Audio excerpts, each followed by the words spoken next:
إذاعة جمهورية مصر العربية من القاهرة تقدم كلمتين وبس.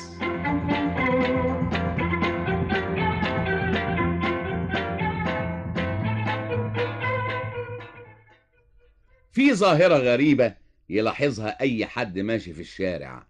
العمارات المبنية تلاقي فيها نشع واخد العمارة من أولها لآخرها في جنب من جوانبها.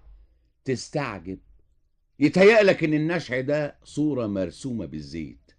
صوروا الفنان واستخدم فيه لونين، اللون الأبيض واللون الأصفر اللي ضارب على بيج. ومرة الصورة الفنية دي تبقى بطشة حجمها متر، ومرة تانية يبقى حجمها مترين، ومرة تالتة يبقى حجمها 3 امتار، حسب نشع المية وحسب بوظان المواسير.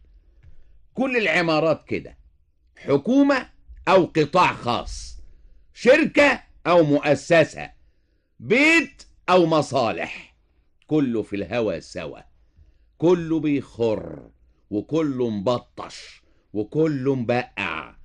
طب النشع اللي بيبان على الحيطة ده سببه ان الصحي معمول مش مظبوط.